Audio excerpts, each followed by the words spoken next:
ఉన్న బంగారాన్ని విడిపించి ఆ రోజు ఆన్లైన్ రేటుకే మేము కొంటాం. Sharma gold company.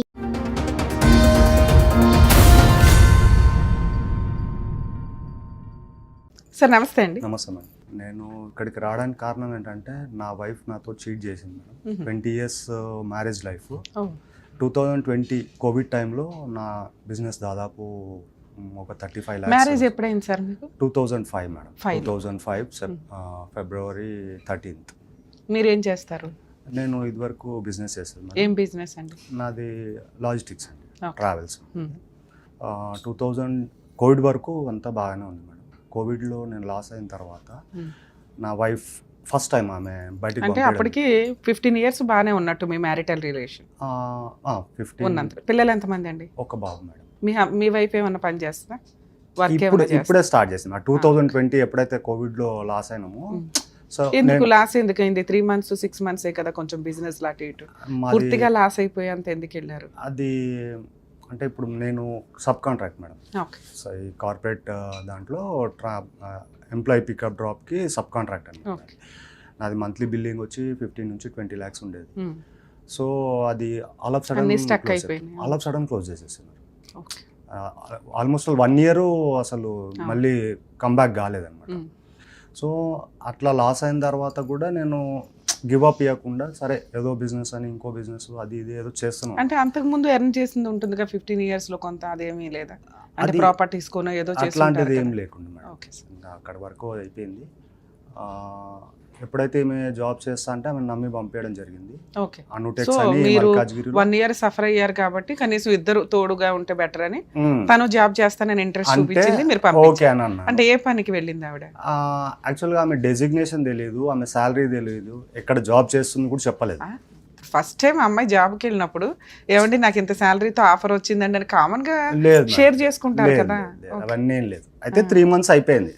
2020 సెప్టెంబర్ ఆ టైంలో ఆమె వెళ్ళింది అనమాట. ఆమె వాళ్ళ కజిన్ సిస్టర్ ఇద్దరు కలిసి జాబ్కి. 3 months తర్వాత ఎంత శాలరీ ఎంత వస్తుంది మీకు అని అడిగిన. నీకేందుకు 3 months జాబ్ వచ్చినాక మీరే అడుగుతారు కదా. అంటే జాబ్ చేస్తుంది 3 months అయిందనమాట. ఫస్ట్ మంత్ అడిగితే రిప్లై లే, సర్లే ఎందుకులే ఆమెతో మనకి డబ్బులు మనకి ఎందుకులే అని నేను వదిలేయడం జరిగింది. మీరు ఆల్రెడీ అప్పుల్లో ఉన్నారు కాబట్టి నేను ఆమె డిస్టర్బ్ చేయదలుచుకోలేదు. మీరు అడిగి మళ్ళీ మీకు ఇవ్వాల్సి వస్తుందని అని అనుకున్నారా మరి ఏంటో తెలియదు. ఓకే ఫైన్, నేను వదిలేసిన. 3 months తర్వాత ఎంత అప్పుడే బాబు కోవిడ్లో SSC పాస్ అయింది అనమాట. సో వాడికి మళ్ళీ కాలేజ్కి దానికి అని నేను నా ప్లాన్స్ నాకు ఉన్నాయి అన్నమాట. శాలరీ ఎంత అని అడిగేసరికి నీకేంది ఇచ్చేది, నీకేం చెప్పేది అని చెప్పి గొడవ పెట్టుకొని, పెద్ద గొడవ, అసలు నో రీజన్. ఇది ఒక సాలిడ్ రీజన్ ఉందని దానికి ఏం లేకుండా గొడవ పెట్టుకుని ఇంట్లోంచి వెళ్ళిపోయింది బాబుని తీసుకొని. వాళ్ళ అమ్మ వాళ్ళ ఇంటికి వెళ్ళిపోయింది. సరే అంటే మనం చేసిన దీనికి పిల్లోడు ఎందుకు సఫర్ కావాలని మళ్ళీ వెళ్ళి కాళ్ళు పట్టుకొని పిల్లోడు ఫ్యూచర్ పాడైద్ది అని చెప్పి అంటే సరే అని వచ్చింది. నేను ఒక చిన్న రెస్టారెంట్ ఓపెన్ చేసాను అనమాట. అప్పుడే అన్ఫార్చునేట్ నాకు కోవిడ్ అయ్యి 14 days నేను క్వారంటైన్లో ఉండాల్సి వచ్చింది. అది అంటూ ఇంటూ మళ్ళీ లాస్ అయింది. సరే ఏదో ఒకటి మనం ముందుకు వెళ్ళాలని పిల్లోడికి మంచి కాలేజ్ భవన్స్ సైనిక్పూరి డిఫెన్స్ కాలనీలో దాంట్లోనే చేస్తానంటే సరే అని దాంట్లో చేర్పించాను. ఇదంతా అయిపోయింది మేడం. బీటెక్ ఎంసెట్లో ర్యాంకు చాలా హెవీగా వచ్చిందనమాట. నేను చెప్పిన బాబు నీ ఏజ్ ఇంకా అయిపోలేదు, you may take a gap, long term ఎంసెట్కి వెళ్ళు. So if you got a మంచి ర్యాంక్ వచ్చింది అనుకో, నీకు మంచి కాలేజ్లో ప్లేస్మెంట్ వస్తుంది, మీరు తిరిగి చూడాల్సిన అవసరం ఉండదు, నీ ఫ్యూచర్ సెట్ అయిపోద్ది అని చెప్పి. ఇద్దరు తల్లి కొడుకులు గొడవ చేసేసిన మీద లేదు కాదు అది అని అంటే సరే అని కౌన్సిలింగ్లో అటు ఇటు సీట్ వచ్చింది, అన్నీ కట్టినాం. ఎప్పుడైతే ఈమె చెప్పకుండా అంటే ఇంకా ఆఫీస్ మీరు ఇంకా సెటిల్ అవ్వలేదు కదా, ఇప్పుడు అంత పేమెంట్ కట్టి కాలేజీ ఫీజు చేర్పించి అంత అమౌంట్ ఎక్కడ తనకి? కొన్ని చిట్టీస్ ఆమె దగ్గర లేదు, నా దగ్గర. నేనే ఫస్ట్ ఇయర్ మొత్తం 1.5 lakh అయింది madam. College first time bus కానీ దానికని మొత్తం ట్రాన్స్పోర్ట్ 1.5 lakh అయింది. కౌన్సిలింగ్లో వచ్చింది సీట్ బాబు. అయిన తర్వాత ఎప్పుడైతే ఈమె బిహేవియర్లో చేంజ్ వచ్చిందో అప్పుడు కొంచెం నేను గెట్ బ్యాక్ కావాల్సి వచ్చింది. అసలు ఏం జరుగుతుంది, ఎందుకు ఇట్లా అయిపోతుంది, ఆల్మోస్ట్ ఆల్ 19 years ఉన్నది, ఇప్పుడే ఎందుకు కొత్తగా అని కొంచెం డీప్గా చేసేసరికి ఒకటి బయట పడుతుంటే అసలు కారణం లేకుండా మేడం పెద్ద గొడవ పెట్టుకొని, అంటే వాళ్ళ అన్న వాళ్ళ పాప మెచ్యూర్డ్ ఫంక్షన్ ఉంటే ఆ ఫంక్షన్ కోసం అని గొడవ పెట్టుకొని వెళ్ళిపోయింది ఇంట్లోంచి. వెళ్ళిపోయింది. దాదాపు 1.5 year నా బాబుని అసలు చూడనీలే. నేను కాలేజ్ దగ్గరికి వెళ్ళి మాట్లాడదాము, ఇప్పుడు నాకు ఎవ్వరు లేరు మేడం. నేను చిన్నప్పటి నుంచి మా అమ్మ 3.5 years ఉన్నప్పుడు చనిపోయింది. ఎప్పుడు వెళ్ళిపోయింది ఇంట్లో నుంచి లాస్ట్ 2024 May 29th. సరే, పిల్లోడు అయితే వయసుకు వచ్చిన పిల్లోడు, మీ బాధ కూడా అర్థమవుతుంది పిల్లాడికి. పిల్లాడు మీ వైఫ్ ఉంటాడా? లేదు, ఆన్ వైఫే ఉన్నాడు. అంటే ఆయనకి నో రీజన్, అంటే ఎందుకు మాట్లాడొద్దు మా నాన్నతోనంటే ఆయనని ఎమోషనల్గా బ్లాక్మెయిల్. ఆల్మోస్ట్ 20 years నుంచి నాతో అదే చేసింది ఆమె. ఏదైనా క్వశ్చన్ అంటే ఏదైనా గట్టిగా అడిగినాం అనుకోండి, నేను వెళ్ళిపోతా, ఇంట్లో ఫోన్ పెట్టేసి వెళ్ళిపోతా. సరే, ఇప్పటికైనా తెలిసిందా మీకు ఆవిడ శాలరీ ఎంత అని? అది తర్వాత తెలిసింది. లాస్ట్ సుమారు 9,000. 9,000కి ఇన్ని పనులు చేస్తే ఎంత యాటిట్యూడ్ చూపిస్తుంది? చూపిస్తుంది అది. ఓకే, అయితే ఫంక్షన్ది గొడవ జరిగింది. వాళ్ళ పేరెంట్స్ అంటే వాళ్ళ ఇంటి ఫంక్షన్, వాళ్ళు అల్లుడుగా నాకు చెప్పలేదు. ఇప్పుడు ఆవిడ వెళ్ళే పని పలానా ప్లేస్ కని తెలుసు కదా, ఎంత శాలరీ వస్తుందో కూడా మీరు ఎస్టిమేట్ చేయలేకపోయారా? డిజిగ్నేషన్ ఎంతో నాకు చెప్పలేదండి, శాలరీ ఎంతో చెప్పలేదండి, డిజిగ్నేషన్ ఏంటో చెప్పలేదండి అంటే ఓ రేంజ్ లో ఊహించుకుంటున్నాను నేను. ఆమె అంటే సరే పలానా ఆఫీస్కి వెళ్ళింది, ఆఫీస్లో ఎంత ఇస్తారు యావరేజ్ గా? 10,000 15,000 ఎలా ఉంటది? పలానా బట్టల షాప్ లోకి వెళ్ళింది, ఎస్టిమేట్ చేసేయచ్చు మనం. డిజిగ్నేషన్ అనే అంత అంటే బాబు ఏమో మంచి జాబ్ అనుకున్నాను నేను. పోలేండి సార్, అంటే 9,000కే భర్తతో కాపురం నాశనం చేసుకుంటూ వెళ్తుందా ప్రతిసారి? అయితే అంటే నేనేమనుకున్నానంటే నాకు నేను వెళ్ళి కనుక్కోవడము అది కరెక్ట్ గా కనుక్కో అవసరంలా. మీరు ఉన్న సొసైటీలో మీకున్న సీనియారిటీకి ఎస్టిమేట్ చేయొచ్చు మనం అంటున్నా. నేను ఇంకా అంత డీప్గా ఆలోచించలేను. ఎందుకంటే నాకు మేజర్గా అంటే నాకు పేరెంట్స్ లేక నేను అమ్మమ్మ దగ్గర గ్రోన్ అప్ అయ్యి చదువుకొని నాకు నేను 20 years అసలు మీ ఇద్దరికి ఏ విషయం మీద గొడవ అవుతుంది? ఇప్పుడు 2 సార్లు వెళ్ళిపోయింది, ఆవిడని హెరాస్ చేసే వాళ్ళు ఎవ్వరూ లేరు, ఉన్నది మీరు ఒక్కళ్ళు. ఉన్న భర్త బ్యాక్గ్రౌండ్ లో ఎవ్వరు లేరు. సో ఖచ్చితంగా ఆవిడే మిమ్మల్ని చూసుకోవాలి, టేక్ కేర్ చేయాలి. అలాంటిది మిమ్మల్ని ఈ వయసులో ప్రతిసారి బ్లాక్మెయిల్ చేయడానికి రీజన్ ఏంటి?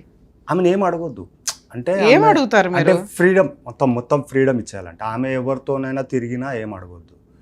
ఇంకా అంటే మెయిన్ ట్విస్ట్ చెప్పాల్సింది ఏంటంటే 2024 May 13th మనకి ఎంపీ ఎలక్షన్స్, ఆంధ్రాలో జనరల్ ఎలక్షన్స్. అప్పుడు నాకు కారు ఉందన్నమాట, నాది ఓన్ కారు ఉంది. ఆ ఎలక్షన్ కమిషన్ నుంచి నాకు ఒక 5 vehicles ఎవ్రీ ఎలక్షన్ మూమెంట్లా మనకి వస్తుంది అనమాట. ఒక 5 vehicles బుకింగ్ వస్తే నా వెహికల్ కూడా తీసుకొని నేను అరకు వెళ్ళాను. ఎలక్షన్ 10th రోజు వెళ్ళాం. ఆ రోజు నైట్ నేను 13th రోజు ఎలక్షన్ ఫినిష్ అయిపోయిన తర్వాత నైట్ సార్ అన్నారు వెళ్ళిపోదాం ప్రవీణ్ అంటే వచ్చేస్తున్నాము. వచ్చేప్పుడు ఫోన్ చేసిన, నైట్ ఇంటికి వచ్చేస్తున్నా అయిపోయింది అని చెప్పి. ఆ రోజు నైట్ ఇంటికి వచ్చి చూసరికి లేదు ఇంట్లో. ఎన్నింటికి వచ్చారు? నేను ఆల్మోస్ట్ 2:30 అయింది మేడం. Mid night 2:30. అక్కడ సాయంత్రం 6:30కి బయలుదేరాం. అక్కడ అరకులో. పిల్లాడు ఉన్నాడా? పిల్లోడు ఉన్నాడు, పడుకొని ఉన్నాడు. మరి పిల్లోడిని లేపి అడిగినా తెలుస్తుంది. డోర్ ఎవరు తీస్తారు? పిల్లోడే తీస్తాడు మీకు? మిడ్ అంటే కరెక్ట్ మిడ్ సమ్మర్ కదా, బాబు కూలర్ పెట్టి పడుకున్నాడు. లేపితే కూడా లేవలేదు. ఫోన్ చేస్తే ఫోన్ స్విచ్ ఆఫ్ ఉంది.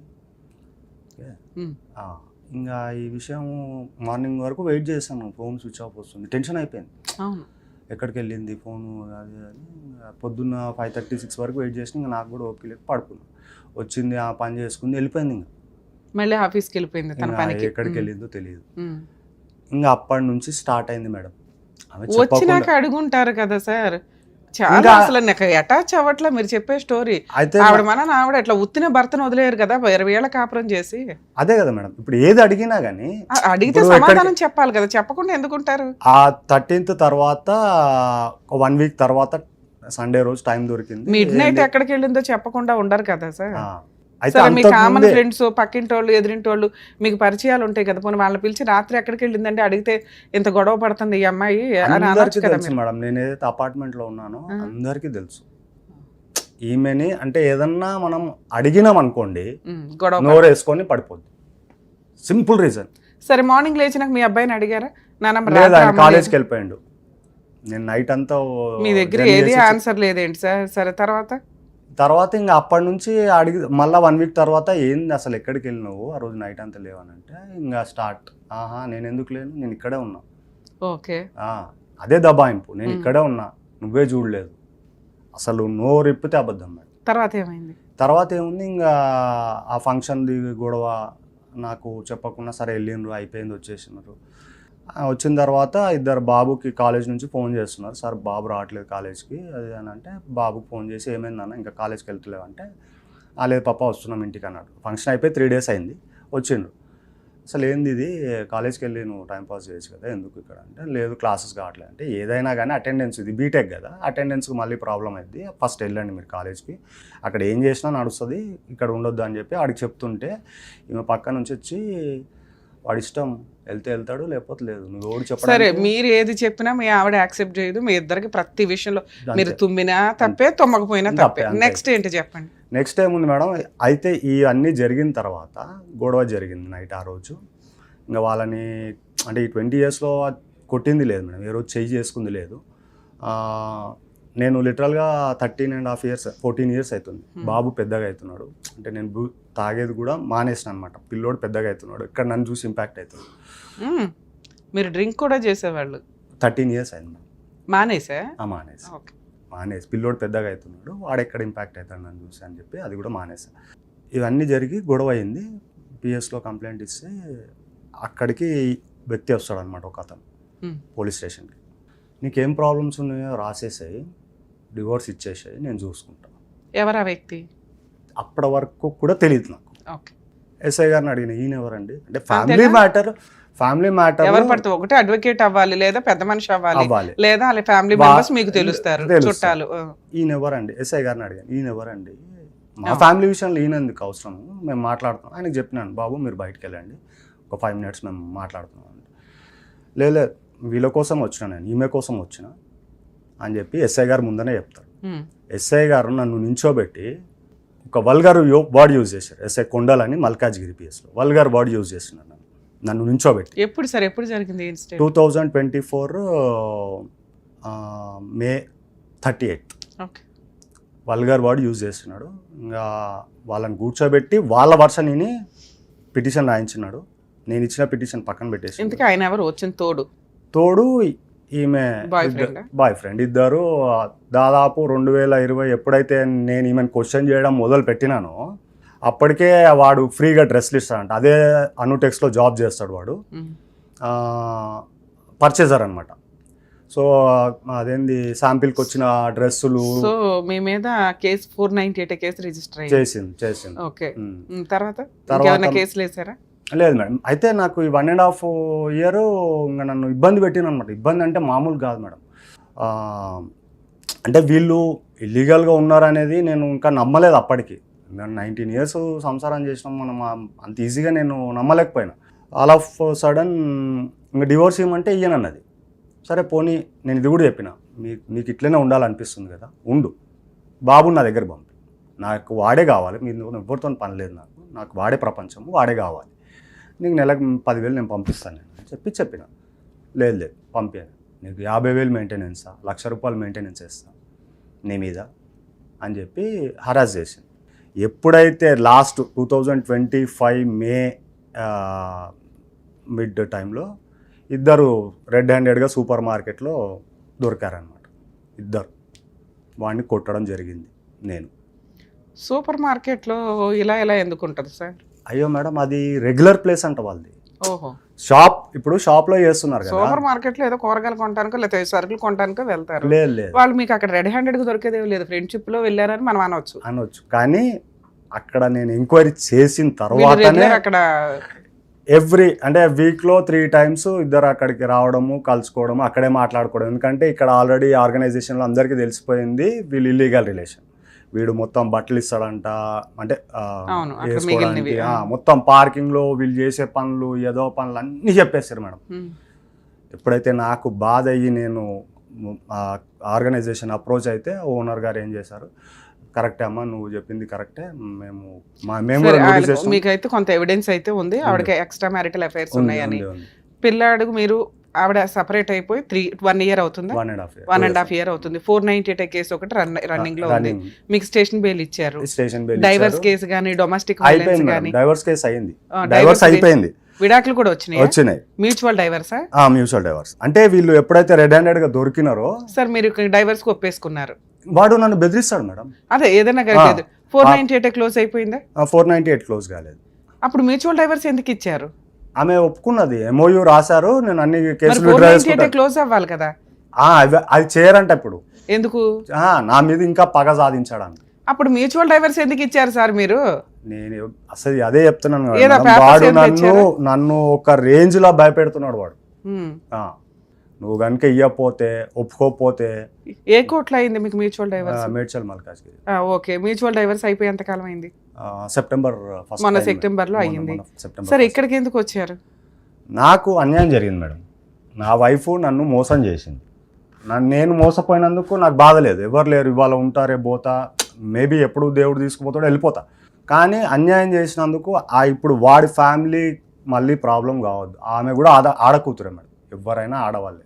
ఆమెకి ఇబ్బంది కావద్దు. ఈ విషయాలు మొత్తం నాకు తెలియదు. వీడు చేసే ఏదో పని. ఆయన ఎంత గొప్ప వ్యక్తి అంటే 2022లో మేడం సేమ్ ఒక ఎంప్లాయీతో అదే పని చేస్తే తీసుకెళ్ళి జైల్లో పెట్టించింది ఆమె. ఆ పర్సన్ని. ఇప్పుడు ఈయనతో అనే ఆయనతోనే ఈమె రిలేషన్లో ఉంది. ఇక్కడ ఆల్రెడీ క్లియర్ గా ఉన్నాయి చీటింగ్, సెక్సువల్ అబ్యూజ్ ఇవన్నీ. అదేంటిది ఇది అంటే ఆయన చేసిన ఈ దొంగ వ్యవహారం అనమాట. ఈ పర్సనే. కానీ అనుటెక్స్ అనే సంస్థ అన్ని విధాలుగా షీల్డ్ చేస్తుంది అనమాట ఈ అబ్బాయిని. ఎందుకు చేస్తుందో తెలియదు. ఇది న్యూస్ పేపర్లో వచ్చిన పేపర్? న్యూస్ పేపర్లో. ఓకే సరే, మీకు మ్యూచువల్ డైవర్స్ అయిపోయినాయి, అయిపోయి కూడా 3-4 months అవుతుంది. మీ అబ్బాయి ఏమి మీతో మాట్లాడట్లేదు ఇప్పటికి? ఫోన్ నంబర్ బ్లాక్ చేసేసి మేడం. సరే మీకు పేడ వదిలిపోయింది కదా, ఎందుకు ఫ్రీగా ఉండొచ్చుగా? ఇంకా డిప్రెషన్ లో ఇట్లా టీవీ షోల చుట్టూ, కోర్టుల చుట్టూ ఇంకా తిరగడం ఎందుకు? అసలు అంటే నాకు చేసిన అన్యాయంకి నేను తట్టుకోలేకపోతున్నాను. నేను తప్పున్నాను మేడం. నేను తప్పున్నాను. మీరు పిలిచి నన్ను ఒక్కటి లాగి కొట్టండి, నేను పడతా. నాకన్నా చిన్నవాళ్ళు కొట్టినా సరే పడతా. నేను నా తప్పు లేకుండా నన్ను ఇబ్బంది పెట్టి, నన్ను మానసికంగా శారీరకంగా నన్ను ఇబ్బంది పెట్టింది కదా, అది తట్టుకోలేకపోతున్నాను నేను. నాకు ఆమె కావాలి అనేది కాదు, నా కొడుకు నాకు కావాలి. నా కొడుకు నాకు కావాలి. ఆమె అంటే మీరు అంటున్నారు సూపర్ మార్కెట్లో ఏముంది, ఇద్దరు వెళ్ళి షాపింగ్, ఈమె వెళ్తుంది అక్కడికి, ఫోన్ చేస్తారు. మ్యూచువల్ డైవర్స్ వచ్చేసిన తర్వాత ఇంకా అవన్నీ మాట్లాడుకోవడం దండగా. మీరు ఆ మ్యూచువల్ డైవర్స్ ఇచ్చేది ముందే మాతో మాట్లాడవచ్చు కదా. ఆల్రెడీ వచ్చిన ఏదన్నా ఒక సపోర్ట్ చేయగలుగుతాం. ఒకసారి డైవర్స్ అయిపోయినాక ఇంత కక్ష పెట్టుకోవడం అనేది కుదరదు. ఎక్కడికి వచ్చారు? ఇక్కడికి వచ్చారా? అప్పుడు మేము ఉండవు. మేము ఉన్నప్పుడు పిలుస్తాం కానీ మీరు వచ్చినప్పుడు కుదరదు కదా. సరే ఒక అడ్వకేట్ని పెట్టుకోవాలి కదా సార్, ఎందుకు పెట్టుకోలేదు మీరు? ఫైనాన్షియల్ గా నేను అంత స్టేబుల్ గా ఇప్పటికి సార్, ఇప్పుడు 1.5 year అవుతుంది, ఇప్పటికి మీరు ఏం జాబ్ చేయట్లేదా? జాబ్ చేస్తున్నాను. మరి ఫైనాన్షియల్ స్టేబుల్ ఏంటి? వీళ్ళ కోసం చేసిన అప్పులే ఉన్నాయి మేడం. ఇంకా ఏం అప్పులు ఉన్నాయి? వీళ్ళ కోసం ఏం చేశారు? ఇప్పుడు ఆ పిల్లాడికి కాలేజ్ డబ్బులు కట్టినా దాదాపు 2 లక్షలు 3 లక్షలు ఖర్చులు ఉన్నాయా? అదంతా ఫస్ట్ ఇయర్. ఇప్పుడు మీ అబ్బాయి ఏ ఇయర్ లో ఉన్నాడు? థర్డ్ ఇయర్ లో ఉన్నాడు. సెకండ్ ఇయర్ అయిపోయింది. ఒక ఇయరే కట్టలేదు నేను. మరి అంతకుముందు బిజినెస్ లాస్ అయిన అప్పులన్నీ నా మీద ఉన్నాయి, అవి కూడా కట్టుకోవాలి కదా మేడం. సరే మీరు ఈ అప్పులన్నీ క్లియర్ చేసి స్టాండర్డ్ గా నిలబడితే మీ ఆవిడ మళ్ళీ వచ్చేస్తుందేమో, మీ పిల్లోని పంపిస్తుందేమో. మీ దగ్గర డబ్బు ఉంటే ఎవరన్నా వచ్చి వాళ్తారు. మీరు అదెందుకు ప్రూవ్ చేసుకోవాలని చూడట్లేదు? నేను అంటే డబ్బే ఇంపార్టెంట్ అనుకుంటే అది వేరే అయిద్దిగా మేడం. మనిషి అంటే ఫోన్ పక్కన పెట్టండి. మనము మనిషి ఇప్పుడు తప్పు లేకుండా వాడిని ఇబ్బంది పెట్టి నలుగురిలో చులకన చేసేసి, నువ్వు అక్కడ సంస్థలో ఏం చెప్పుకొని తిరిగినావు, మా హస్బెండ్ వేస్ట్ గాడు, నన్ను కొడతాడు, తాగుతాడు, జీతం లాగేసుకుంటాడు. ఇక్కడికి ఎందుకు వచ్చారు? మీకేం కావాలి? నాకు మా బాబు కావాలి మేడం. ఓకే, నాకు నా బాబు కావాల్సిందే. సేమ్ టైం ఆమెకి పనిష్మెంట్ కావాల్సిందే. మోసం చేయడం మామూలు చిన్న విషయం కాదు మేడం. సార్ ఎక్స్ట్రీమ్లీ సారీ అండి.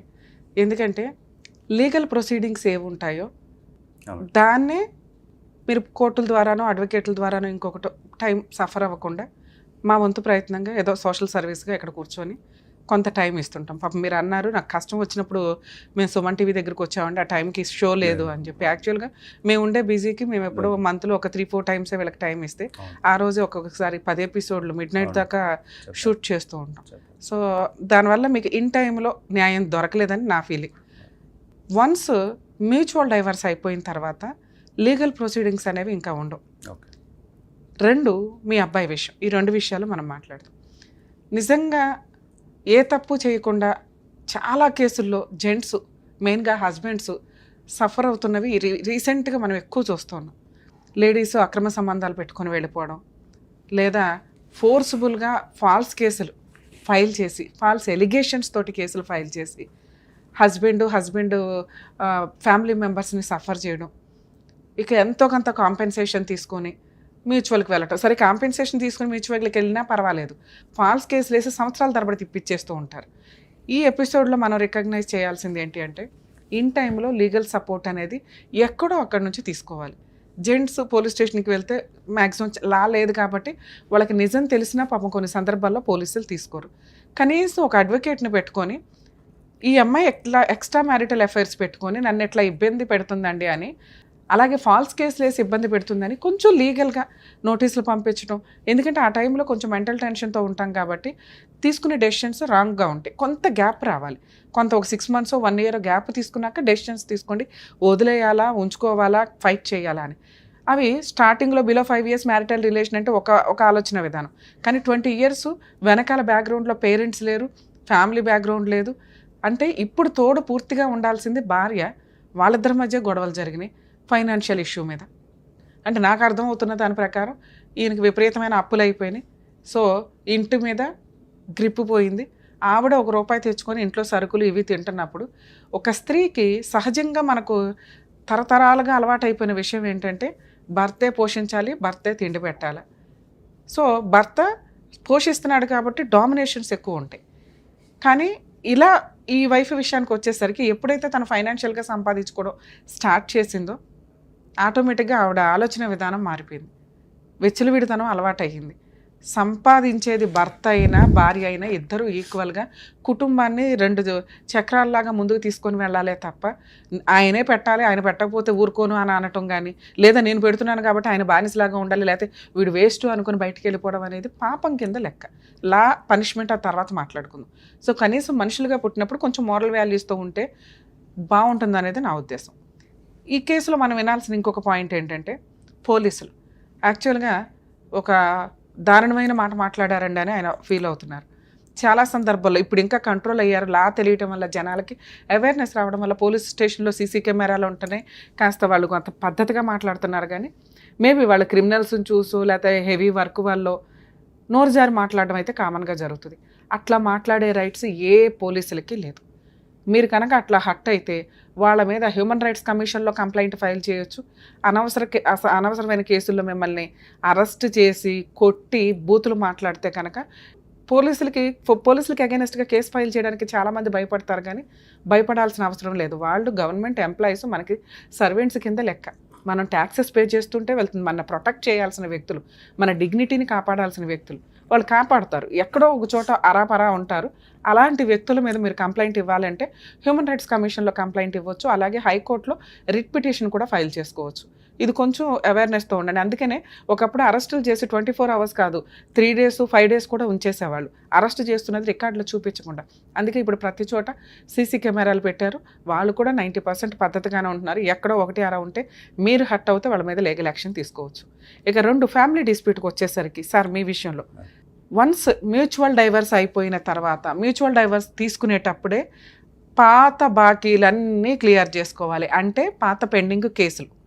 మ్యూచువల్ డైవర్స్ వేసేటప్పటికి ఒక అగ్రిమెంట్ రాసుకొని, మ్యూచువల్ డైవర్స్ ఎవిడెన్స్ టైంకి అతను ఎవరో ప్రెజర్ చేస్తే 3 months బ్యాక్ భయపడి తట్టుకోలేక లీగాలిటీ ఎందుకు వచ్చిన తలనొప్పి అనుకొని మ్యూచువల్ డైవర్స్కి వెళ్ళిన మీరు 3 monthsకి మళ్ళీ పోరాడే ధైర్యం ఎట్లా వచ్చేసింది?